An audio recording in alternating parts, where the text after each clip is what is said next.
ఈ వార్తలకు స్వాగతం. ఇరగవరం మండల పరిషత్ సర్వసభ్య సమావేశం ఎంపీపీ కొప్పిశెట్టి అలివేలు మంగతారి అధ్యక్షతన జరిగింది. ముఖ్య అతిథులుగా తణుకు శాసనసభ్యులు ఆర్మీ రాధాకృష్ణ, శాసన మండలి సభ్యులు వంక రవీంద్రనాథ్ పాల్గొన్నారు. Iragavaram ZPTC Pampana Anjibabu, in charge MPDO V Rangamareddy, tahsildar Medidi Sundarraju, సర్పంచులు, ఎంపీటీసీల అధికారులు పాల్గొన్నారు. సమావేశంలో వివిధ శాఖల పనితీరుపై సమీక్ష జరిపారు. రాబోయే 2 సంవత్సరాల్లో కూటమి ప్రభుత్వం సర్పంచులకు, ఎంపీటీసీలకు పూర్తి సహకారం అందిస్తోందని ఎమ్మెల్యే ఆర్మీ రాధాకృష్ణ తెలిపారు. దాతల సహకారంతో గ్రామాలను గ్రీన్ అండ్ గ్రీన్గా తయారు చేయాలని కోరారు. రెవెన్యూ సదస్సులను విజయవంతం చేయాలని కోరారు.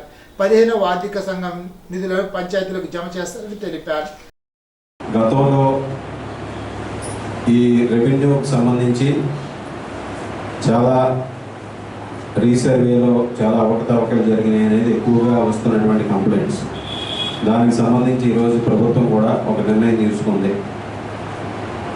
రెవెన్యూ సదస్సుల ద్వారా సామాన్య ప్రజలకి, రైతులకు కానీ సామాన్య ప్రజలకు కానీ రెవెన్యూకి సంబంధించి ఇబ్బందులు ఏదైతే ఉన్నాయో వాటిని పరిగణలోకి తీసుకుని అది 90 రోజుల్లో వాటిని 45 రోజులు మనకి సమస్యల స్వీకరణ, ఇంకొక 45 రోజులు వాటి పరిష్కారాన్ని చూపే విధంగా రెవెన్యూ సదస్సుల్ని అక్టోబర్ 1వ తేదీ నుంచి ప్రారంభించుకోవడం జరుగుతుంది. రెవెన్యూ సదస్సుల ద్వారా మన స్థలాలకు సంబంధించి అడంగులు కానీ, 1Bలు కానీ, రీసర్వేలు కానీ అన్నింటికి ఉన్నటువంటి సమస్యలను ఈ సదస్సుల ద్వారా పరిష్కరించుకోవచ్చు. అదేవిధంగా నిషేధంలో ఉన్నటువంటి 22A ఉన్నటువంటి భూములు కూడా గతంలో మార్పులు చేసి కొన్ని చోట్ల అవకతవకలు జరిగినాయి అనేది ఆరోపణలు ఉన్నాయి. దానికి సంబంధించి వాటి పరిష్కారాన్ని కూడా ఈ సదస్సుల ద్వారా మనందరం కూడా చేసుకునే అవకాశం ఉంది. కనుక ప్రజలందరూ కూడా రెవెన్యూ సదస్సుల ద్వారా వారికి ఉన్నటువంటి భూ సమస్యల్ని అన్నింటినీ కూడా పరిష్కరించుకోవడానికి ఇది ఒక వేదికగా ఉంటుందని ఈ సందర్భంగా తెలియజేస్తున్నాను. మొట్టమొదటిగా ప్రభుత్వం వచ్చిన తర్వాత పవన్ కళ్యాణ్ గారు పంచాయతీరాజ్ మినిస్టర్గా పంచాయతీల అభివృద్ధికి ఈరోజు ప్రాముఖ్యత ఇస్తూ కేంద్రంతో మాట్లాడి మనకి ఏదైతే 15th ఫైనాన్స్ నిధులు ఉన్నాయో వాటిని విడుదల చేయించడం కానీ వెంటనే పక్కదోవ పట్టించకుండా పంచాయతీల అభివృద్ధికే వాటిని నిధులను విడుదల చేసే విధంగా చర్యలు తీసుకోవడం జరిగింది. అన్ని విషయాలను అంటే మన మండలం ప్రకారం చాలా మంది సర్పంచులు, ఎంపీటీసీలు, ముఖ్యంగా ఎంపీటీసీలు ఒక పార్టీలో ఎన్నికై ఉంటారు. ఇప్పుడు ప్రభుత్వం మారింది. మనం ఎప్పుడు లోకల్గా ఎప్పుడు పార్టీ సంబంధం ఉంది. ఇక్కడ ప్రభుత్వమే. మనం ప్రజలకు ఎంత సర్వీస్ చేస్తాం, ప్రజలకు సర్వీస్ చేయడం కోసం మనం ఉండే గవర్నమెంట్ని రిప్రజెంటేషన్ చేసుకుని మీ మండలానికి, మీ గ్రామానికి ఎక్కువ బెనిఫిట్ తీసుకురావాలి. అక్కడ అడ్మినిస్ట్రేషన్ బాగుంటుంది చేసుకోవాలి. అదే ఒక ప్రజాప్రతినిధి యొక్క ఫైనల్ అల్టిమేట్ గోల్. అది మిగతా విషయాలు ఇది కాదు. ఎప్పుడైతే మీరు ఒక ప్రజాప్రతినిధిగా మీరు ఎంత ఇన్ఫర్మేషన్ తెచ్చుకొని అందరితో కలిసి చేసుకుంటారో అప్పుడే మీరు సక్సెస్ఫుల్ ఒక లీడర్ అవుతారు. మీకు కూడా చక్కటి తృప్తి కలుగుతుంది. ఆ విధంగా అందరూ కూడా పార్టీ రహితంగా ఆలోచన చేయండి. మీ గ్రామాల డెవలప్మెంట్ చేసుకోవడానికి అందరితో కలిసి రండి. అందరినీ మీ దగ్గరికి వెళ్ళండి. అన్ని డిపార్ట్మెంట్ తోటి ఇంటరాక్ట్ అవ్వండి. నేను కూడా నా సాయశక్తుల మీ మండలానికి ఎటువంటి సహకారం కావాలో అవంతా ఎమ్మెల్యే గారితో కలిసి నేను కూడా చేస్తానని నేను తెలియజేసుకుంటూ ఈ సందర్భంగా గోటేరులో ఉపాధి హామీ పథకం ద్వారా హార్టికల్చర్లో భాగంగా మునగతోట పెంపకం నిమిత్తం మొక్కలు నాటే కార్యక్రమాన్ని ఎమ్మెల్యే రాధాకృష్ణ ప్రారంభించారు. ఘనంగా స్వతంత్ర దినోత్సవ వేడుకలు జరపాలని కోరారు.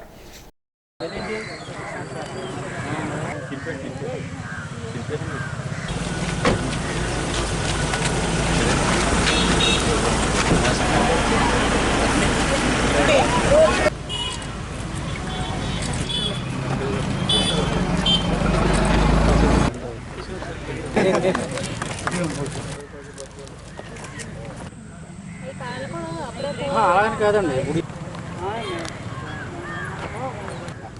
మేడం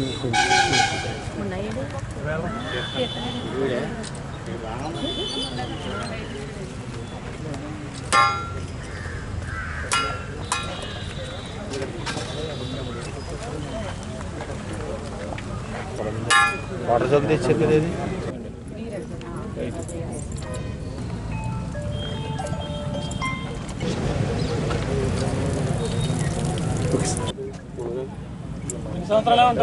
జాతీయ గ్రామీణ ఉపాధి హామీ పథకం NREGS పథకంలో రైతులకి అదేవిధంగా ఔత్సాహికమైనటువంటి యువ వ్యవసాయదారులకి అందరికీ కూడా పండ్ల తోటల పెంపకానికి ఈ పథకం నుంచి నిధులు కేటాయించడం జరుగుతుంది. ముఖ్యంగా జామ, మునగ, డ్రాగన్ ఫ్రూట్స్, కొబ్బరి తోటల్లో అంతర్గత పంటగా కోకో, ఇటువంటి పంటలన్నీ కూడా కమర్షియల్గా ఏదైతే క్రాప్స్ ఉంటాయో పండ్ల తోటలకు సంబంధించి వాటికి ఈ ఎన్ఆర్జీఎస్ పథకం ద్వారా ప్రభుత్వమే పూర్తిగా నిధులు ఇచ్చి కొత్త తోటల పెంపకానికి ఈరోజు సహకరిస్తుండటం జరుగుతుంది. దాంతోపాటుగా 2 సంవత్సరాల పాటు వాటిని నిర్వహణకు అయ్యేటటువంటి ఖర్చును కూడా ఈ పథకం ద్వారా రైతాంగానికి అందించడం జరుగుతుంది. కనుక ఇది కేవలం రైతులకే కాకుండా దాని మీద అవగాహన నుండి ఉత్సాహం ఉన్నటువంటి యువత కూడా వారికి ఉన్నటువంటి స్థలాల్లో ఈరోజు ఈ మొక్కల పెంపకాన్ని చేపట్టి దాని ద్వారా ఆదాయాన్ని పొందే అవకాశం కూడా ఉందని ఈ సందర్భంగా తెలియజేసుకుంటూ ఈ పథకాన్ని ప్రభుత్వం అందిస్తుంది. దీనికి పెద్ద ఎత్తున అందరూ కూడా ఉపయోగించుకోవాలని ఈ సందర్భంగా తెలియజేసుకుంటున్నాం. అదేవిధంగా ఈరోజు గోటేరులో ఈ పథకాన్ని ప్రారంభించి ఇక్కడ రైతు వెంకటేశ్వరరాజు గారు తోటలో ఆయన మునగని పెంచడానికి ఈరోజు నిర్ణయం తీసుకోవడం జరిగింది. మునగ తోట మొక్కల్ని ఈరోజు వేయటం జరిగింది. అలాగే ఈ గ్రామం నుంచి ప్రారంభమైనటువంటి ఈ పథకం ద్వారా ప్రతి ఒక్కరూ కూడా ప్రయోజనం పొందే విధంగా ఈరోజు నియోజకవర్గంలో ఉన్నటువంటి ప్రతి ఒక్కరూ కూడా ఈ పథకాన్ని అవగాహన చేసుకుని మీ తోటల్లో మీ స్థలాల్లో పండ్ల పెంపకాన్ని చేపట్టి దాని ద్వారా మన కుటుంబానికి ఆదాయం పెంచుకునే విధంగా ప్రతి ఒక్కరూ కూడా దీన్ని ఉపయోగించుకోవాలని ఈ సందర్భంగా తెలియజేస్తున్నాం. అదేవిధంగా ఈరోజు ఇక్కడ మునగకి సంబంధించి ఒక 40-50 సెంట్ల స్థలంలో మునగ తోట ప్రారంభించడం కోసం, మునగ తోటను పెంచడం కోసం 98,000 రూపాయలు ఎస్టిమేషన్తో ఈ 98,000 రూపాయలు కూడా పూర్తిగా సబ్సిడీ కింద రైతుకు వస్తుంది. మెయింటెనెన్స్ కూడా 45 సెంట్ల భూమిలో వేయటం జరుగుతుంది. అంటే ఎకరానికి దాదాపు 2 లక్షల రూపాయలు కూడా వచ్చే అవకాశం ఉంది ఈ పథకం ద్వారా. కాబట్టి దీన్ని ప్రతి ఒక్కరూ కూడా ఉపయోగించుకోవాలని ఈ సందర్భంగా తెలియజేసుకుంటాం. రాష్ట్ర మాజీ ముఖ్యమంత్రి బీజేపీ నాయకుడు నల్లారి కిరణ్ కుమార్ రెడ్డి పశ్చిమ గోదావరి జిల్లా పర్యటన సందర్భంగా సిద్ధాంత బ్రిడ్జి వద్ద జిల్లా బీజేపీ అధ్యక్షుడు నాని తాతాజీ, జిల్లా ప్రధాన కార్యదర్శి కొవ్వూరు వెంకటరెడ్డి, పెనుగొండ బీజేపీ అధ్యక్షుడు నాగూర్, పొదల సుమన్, పులగం శ్రీనివాసరెడ్డి, మండల ప్రధాన కార్యదర్శి రాధాకృష్ణ తదితరులు స్వాగతం పలికారు. పోడూరు మండలం కొమ్ముచిక్కాల గ్రామంలో మాజీ మంత్రి ఎమ్మెల్యే పీతాని సత్యనారాయణ గృహానికి మాజీ ముఖ్యమంత్రి నల్లారి కిరణ్ కుమార్ రెడ్డి వెళ్లారు. ఇటీవల పీతాని సోదరుడు సూర్యనారాయణ మృతి చెందారు. కిరణ్ కుమార్ రెడ్డి పీతాని పరామర్శించి కుటుంబ సభ్యులకు సంతాపం తెలిపారు. పీతాని సూర్యనారాయణ చిత్రపటానికి పూలమాల వేసి నివాళులర్పించారు. ముఖ్యమంత్రి చంద్రబాబు నాయుడు, ఉప ముఖ్యమంత్రి పవన్ కళ్యాణ్ ఆశయాలకు అనుగుణంగా రాజకీయాలకు, పార్టీలకు అతీతంగా నియోజకవర్గ అభివృద్ధి ధ్యేయంగా పనిచేద్దామని శాసనసభ్యులు బొలిశెట్టి శ్రీనివాస్ పిలుపునిచ్చారు. పెంటపాడు మండలం బి కొండేపాడు, కోరిమిల్లి, రామచంద్రపురం గ్రామాల్లో రోడ్ల శంకుస్థాపన కార్యక్రమంలో ఆయన ముఖ్య అతిథిగా పాల్గొని ప్రసంగించారు. ఎన్నికల వరకే రాజకీయాలని, ఎన్నికల తర్వాత పార్టీలకు అతీతంగా పనిచేసే నాయకులకు ఎప్పుడు ప్రజల్లో గౌరవం ఉంటుందని అన్నారు. నా విజయంలో కీలక పాత్ర పోషించిన తెలుగుదేశం, బీజేపీలతో పాటు అభివృద్ధిలో కలిసి వచ్చే ప్రతిపక్ష నాయకులకు సైతం తగిన ప్రాధాన్యత ఇస్తామని తెలిపారు. తెలుగుదేశం, బీజేపీ, జనసేన నాయకులందరూ కలిసి పనిచేయడం వల్లే ఇంతటి భారీ మెజార్టీతో విజయం సాధించానని, విజయానికి కారణమైన అందరినీ గుర్తుంచుకుంటానని అన్నారు. సుమారు 60 లక్షలతో నిర్మించబోతున్న 3 రోడ్లకైనా శంకుస్థాపన చేశారు. శుక్రవారం పుట్టినరోజు సందర్భంగా ముందుగా ఆయా గ్రామాల్లో కార్యకర్తలు కేక్ కట్ చేయించి పంచాయతీ దగ్గర కొబ్బరి మొక్కలు నాటి వృద్ధులకు దుప్పట్లు పంపిణీ చేశారు. కార్యక్రమంలో నియోజకవర్గ తెలుగుదేశం పార్టీ ఇన్ఛార్జి వలవల బాబ్జీ, పుల్లా బాబీ, దాసరి అప్పన్న, పలువురు అధికారులు పాల్గొన్నారు. ఈరోజు గడిచిన 5 సంవత్సరాల్లో మనం ఒక్క రూపాయి పెట్టి కూడా ఒక రోడ్డు కూడా వేయించలేని పరిస్థితి. మనకు పదవి ఇచ్చాడు, మన మీద జనం నెగ్గించారంటే మరింత బాధ్యతగా వ్యవహరించింది పోయి మరి కక్ష సాధింపులే 5 సంవత్సరాలు మన ఎగ్నెస్ట్ పార్టీ ఉండకూడదు, ఎదురు ఉండకూడదని పనిచేసిన ప్రభుత్వం మనం చూసాం. ఈరోజు ప్రజలందరూ కూడా ఇవాళ ఇలాంటి కక్ష సాధింపులు మాకొద్దు, మాకు అభివృద్ధి ముఖ్యమని చెప్పి వాళ్ళు ఇచ్చిన తీర్పుని మనం స్వాగతించి ఆ రకంగా మనం ఉండకూడదు తప్ప మన కక్ష సాధింపులు మనకేం లేవు. యాక్చువల్గా మనల్ని గౌరవించలేదు ఆ రోజు. ఏ ప్రజాప్రతినిధిని కనీసం కూర్చోమని పాపన పోలేదు. అలాంటి పరిస్థితి మన ప్రభుత్వంలో ఉండదు. ఖచ్చితంగా అందరినీ తగిన గౌరవిస్తాం, అందరూ అనుమానం లేదు. కలిసి పనిచేస్తే కలిసి పనిచేస్తాం. మీరు కోరుకుంటే మేము కూడా అదే విధంగా రెస్పాండ్ అవుతాం. కాబట్టి ఇక్కడ తారతమ్యం లేకుండా మనందరం అభివృద్ధి కోసం పనిచేద్దాం. దానికి అందరూ సహకరించమని అడుగుతూ ఉన్నా. ఈ 5 సంవత్సరాలు ఈ 5,60,00,000 అయితే రాబోయే రోజులు ఇంకో 10 కోట్లు మళ్ళీ ప్రణాళిక సిద్ధం చేసాం. పవన్ కళ్యాణ్ గారి ఆశయాలతో, చంద్రబాబు నాయుడు గారి ఆశయాలతో, నరేంద్ర మోడీ గారి ఆశయాలతో ఈ ఆంధ్ర రాష్ట్ర ప్రగతిని కూటమి ప్రభుత్వం భుజాన్ని తీసుకుంది. ఖచ్చితంగా ఆ దిశగా మనం పనిచేస్తాం. ఎలాంటి ఇబ్బంది పడక్కర్లేదు. ఏ రకమైన మౌలిక సదుపాయాలు కల్పించినటువంటి గత 5 సంవత్సరాల్లో మరి చేసిన పరిపాలన మీరు చూశారు. విధ్వంసకరమైన రోడ్లు, కనీసం డ్రైన్లో సీల్డ్ కూడా తీయలేని పరిస్థితి, ఒక డ్రైన్ కూడా కట్టుకోలేని పరిస్థితి, ఒక రోడ్డు కూడా వేసుకోలేని పరిస్థితి.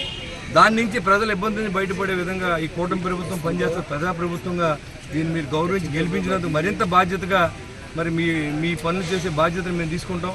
పవన్ కళ్యాణ్ గారు వస్తే గ్రామ స్వరాజ్యం వచ్చినట్టే. గాంధీ గారి పరిపాలన లాంటిది ఇవాళ పవన్ కళ్యాణ్ గారి ఆశయం. ప్రతి పల్లెటూరుకి మరి స్వతంత్రంగా ఇవాళ ఒక ఎంపీటీసీ అయితే గౌరవం లేదు, ఒక సర్పంచ్ అయితే గౌరవం లేదు, ఒక ఎమ్మెల్యే అయితే గౌరవం లేదు. అంతా వాలంటరీ వ్యవస్థను తీసుకొచ్చి ఆ వాలంటరీకే ఏళ్ల దేవుళ్ళు అనే విధంగా ప్రజలు నమ్మించి పార్టీని డెవలప్ చేసిన కార్యక్రమం తిప్పికొట్టిన కనుక పవన్ కళ్యాణ్ గారు దక్కుతుంది ఆంధ్ర రాష్ట్రంలో. ఎందుకంటే పెన్షన్లు ఇవ్వలేరు మీరు, వాలంటీర్ లేకపోతే అని చెప్పి ఎవరో వయసు వచ్చిన వాళ్ళు చనిపోయారని చెప్పి మన కౌంటింగ్కి దానికి ఉన్న గ్యాప్లో పేపర్లో రాసిన సందర్భం మనం చూసాం. మరి ఈరోజు 1వ తారీఖుకి సాయంత్రం 10 గంటలకి మొత్తం పెన్షన్లు అన్ని చోట్ల అందిస్తే పరిస్థితి మన ఈ రాష్ట్ర ప్రభుత్వం, కూటమి ప్రభుత్వం. కాబట్టి మాయ మాటలు నమ్మకుండా ఇవాళ కూటమి ప్రభుత్వం నమ్మినందుకు ప్రతి పల్లెటూరుని గ్రామ స్వరాజ్యం వచ్చే విధంగా, ప్రతి పల్లెటూరులోనూ బ్రహ్మాండమైన ఫెసిలిటీస్ ఇచ్చే విధంగా మనం అన్ని కూడా చేసే ప్రయత్నం మనం చేస్తూ ఉన్నాం. మీ అందరూ సహకారాన్ని అందిస్తూ ఉన్నాను. తాడేపల్లిగూడెంలో వలవల బాబ్జీ ఆధ్వర్యంలో నిర్వహిస్తున్న అన్న క్యాంటీన్లో తాడేపల్లిగూడెం శాసనసభ్యుడు బొలిశెట్టి శ్రీనివాస్ తన తల్లి రత్నమాణిక్యం జ్ఞాపకార్థం అన్నదానం జరిపారు. తాడేపల్లిగూడెంలో ఏబీవీపీ చేపట్టిన 470 అడుగుల జాతీయ జెండా ర్యాలీ కార్యక్రమంలోనూ, తాడేపల్లిగూడెంలో హరితిరంగ యాత్రలోనూ ఎమ్మెల్యే బొలిశెట్టి శ్రీనివాస్ పాల్గొన్నారు. జాతీయ భావాలను పెంపొందించే విధంగా ప్రతి ఇంటిపై జాతీయ జెండా ఆవిష్కరించిన సదుద్దేశంతో దేశమంతటా బీజేపీ ఆధ్వర్యంలో కార్యక్రమాన్ని చేపట్టామని ఉండి నియోజకవర్గ కన్వీనర్ కోర రామూర్తి పిలుపునిచ్చారు.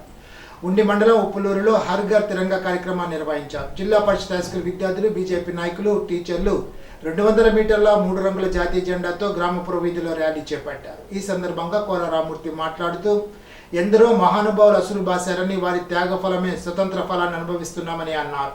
పిల్లల్లో దేశభక్తి పెంపొందించేలాగా కృషి చేయాలని అన్నారు. ఈ కార్యక్రమంలో జిల్లా పార్టీ ఉపాధ్యక్షుడు Kommana Nagababu, assembly co convener Gadiraju Venkateswara Raju, ఎర్ర విక్రమ్, కూనవరపు నాగరాజు, ఎం సూర్యప్రకాష్, చించినాడు చక్రవర్తి, విద్యార్థులు, ఉపాధ్యాయులు తదితరులు పాల్గొన్నారు.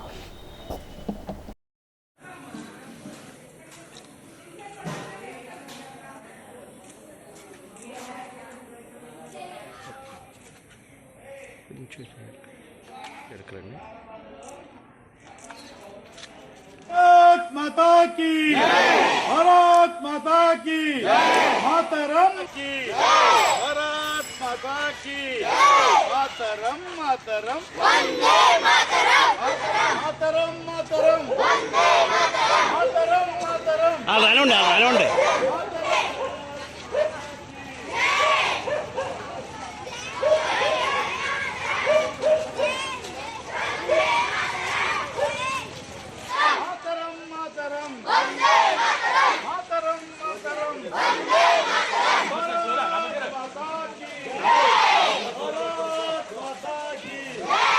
వెళ్ళిపోండి.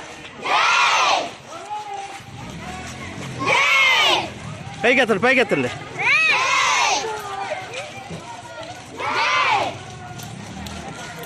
పైకెత్తు. భారతీయ జనతా పార్టీ జాతీయ అధ్యక్షులు జేపీ నడ్డా గారి పిలుపు మేరకు భారత ప్రధాని నరేంద్ర మోడీ గారి సంకల్పంతో ఈరోజు దేశమంతటా కూడా హర్ ఘర్ తిరంగా అభియాన్ కార్యక్రమం జరుగుతుంది. దేశమంతా కూడా ప్రతి గ్రామంలో కూడా పెద్ద ఎత్తున ఈ కార్యక్రమం జరుగుతుంది. ఏదైతే స్వతంత్ర దినోత్సవ ఫలాలని మనం ఆస్వాదిస్తున్నామో ఆ స్వతంత్రం ఏ విధంగా వచ్చిందన్న విషయాన్ని ప్రజలందరూ కూడా తెలియజేసి జాతీయ భావాన్ని పెంపొందించే విధంగా ఈరోజు నరేంద్ర మోడీ గారి నాయకత్వంలో ప్రతి ఇంటిపైన కూడా భారత జాతీయ పతాకాన్ని ఆవిష్కరించాలనే సదుద్దేశంతో ఈ కార్యక్రమాన్ని చేపట్టడం జరిగింది. ఈరోజు ఈ కార్యక్రమంలో భాగంగా ఈరోజు ఉండి మండలం ఉప్పులూరు గ్రామం హై స్కూల్ విద్యార్థులతో కలిపి, ఉపాధ్యాయులతో కలిపి, మా పార్టీ నాయకులతో కలిపి కార్యక్రమం చేస్తున్నాము. ఈరోజు మనం స్వతంత్రం అనుభవిస్తున్నామంటే ఆ స్వతంత్ర పోరాటంలో లక్షలాది మంది ఆ అమరులైన గాథల్ని ఈరోజు ప్రజలు చాలామంది తెలియదు. ఈ విషయాన్ని కూడా ప్రజలందరికీ తెలియాలి, విద్యార్థులు తెలియాలి, భారతదేశ చరిత్ర తెలియాలి, స్వతంత్ర పోరాటాలు తెలియాలి. ఆ పోరాటంలో అసూలు బాసినటువంటి వీరుల యొక్క గాథల్ని తెలుసుకోవాలన్న సదుద్దేశంతో ఈ కార్యక్రమం చేపట్టడం జరిగింది. ఇప్పుడు తూర్పుగోదావరి జిల్లా వార్తలు.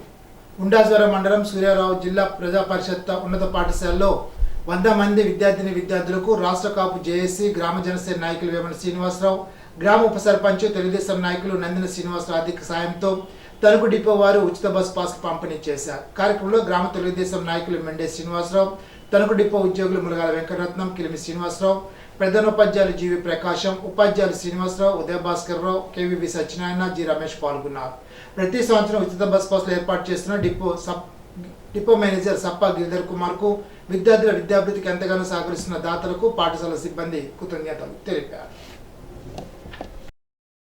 పెరవలి మండలం ఉసులుమర్లో 7,157 మెట్రిక్ టన్నులు, పెండ్యాలలో 1,11,468 మెట్రిక్ టన్నులు, నిడదవోలు మండలం పందలపరులో 39,278 మెట్రిక్ టన్నులు, ఆయా స్టాక్ పాయింట్ల వద్ద టన్ను ఒక్కంటికి 270 రూపాయలు, బిఆర్ అంబేద్కర్ కోనసీమ రావులపాడు మండలం రావులపాడులో 865 మెట్రిక్ టన్నులు, రావులపాడు 2లో 2,861 మెట్రిక్ టన్నులు, ఆయా స్టాక్ పాయింట్ల వద్ద టన్ను ఒక్కంటికి 265 రూపాయలు చెల్లించి ఇసుకను ఉచితంగా పొందవచ్చునని కలెక్టర్ తెలిపారు.